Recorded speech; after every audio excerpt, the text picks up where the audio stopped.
Okay, welcome back. So now we are talking about something totally different. And this is a course that I love to talk about.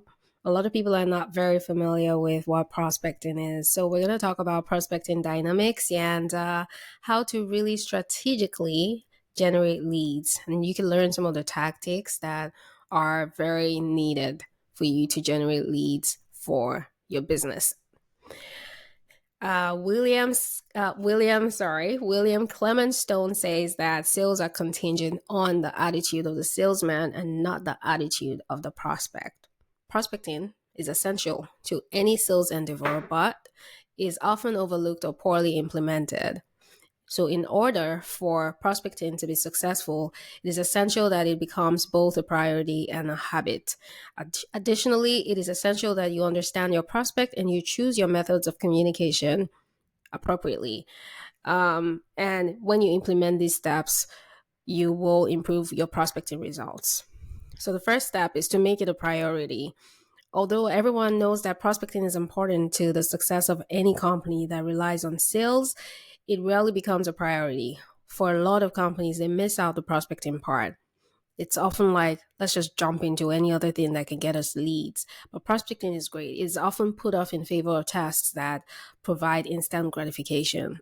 But prospecting must be a priority. And it does require scheduling, which means you're choosing a time to prospect, right? If you say within the first hour of my day, I want to use it for prospecting, I want to use it to talk to prospects about my service or start building relationships with prospects. Many experts advise people to schedule prospecting very early in the day, but you need to choose the time that is effective for you and your prospects. I usually prefer to prospect around 7 to 9 a.m. in the morning, my time zone. You could do the same for whatever time zone you find yourself. You also want to be able to prepare for what you will say ahead of time, but also be flexible. Don't just read from a script. It's good to have a script. I always like to have one that just really helps me to streamline my conversation with them. But I also, obviously, you want to make it very, very concise and succinct. You don't want to start telling them stories upon stories. You just want to have something that really gets them to um, understand the nitty gritty, the core of your service, right? And then you also want to make sure you're professional. So remain professional throughout your process and do not allow any negative attitude towards prospecting affect your communication. Now, when you're trying to identify your ideal prospect, it can be hard because, listen, prospecting is time consuming, which is why it is necessary to identify your ideal prospects before beginning the process. Because if you just start reaching out to any and everybody, you will be wasting your time trying to get to the right person. So have an idea of who your ideal prospect is first before you start reaching out to them. If, for example, like myself, I serve women in executive leadership, I already have my ideal prospect in my head.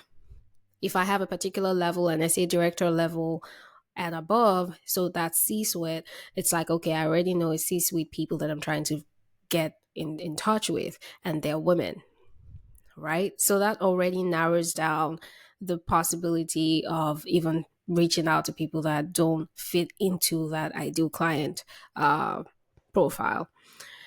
Your ideal prospect is your ideal customer.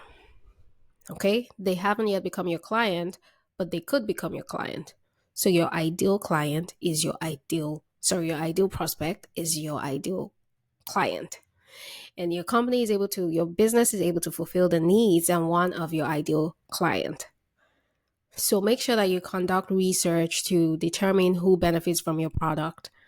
The information that you must find beyond how your product meets client needs to include values and priorities, needs to include budgets, needs to include age, gender, buying habits, profession, and interests. Okay. And once you have identified the ideal customer, you will be able to focus time on prospects who are likely to become your customers. Okay, so once you have identified that, then you have to think about the prospecting methods that you're going to use. There are numerous prospecting methods available, and we will cover them in greater depth in a later lesson. While you will probably choose multiple methods of prospecting, you must focus your energy on methods that your prospects will respond to when they are exposed to them. For example, younger prospects are less likely to respond to cold calling and more likely to respond to social networking and webinars and coffee chats. So, prospecting methods that are commonly used that we can find around are cold calling, content marketing, email marketing, networking, seminars, social networking, webinars, coffee chats are a big one now, advertising, right? Now, once you have identified the method you want to use, make sure that you turn it into a habit.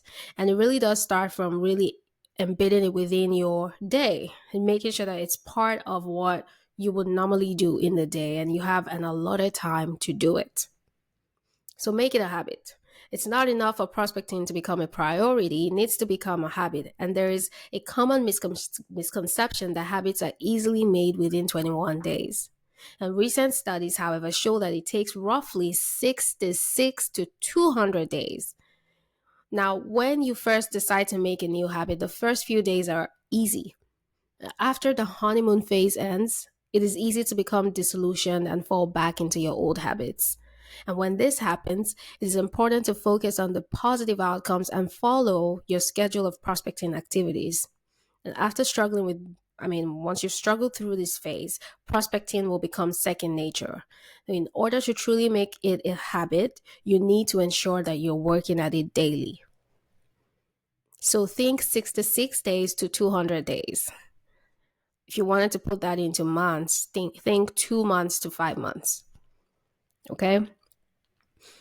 Now, when we talk about prospecting and lead generation, there's so many moving parts to it, right? So let's finish with this lesson and get into the next one, and we're going to talk deeper about prospecting.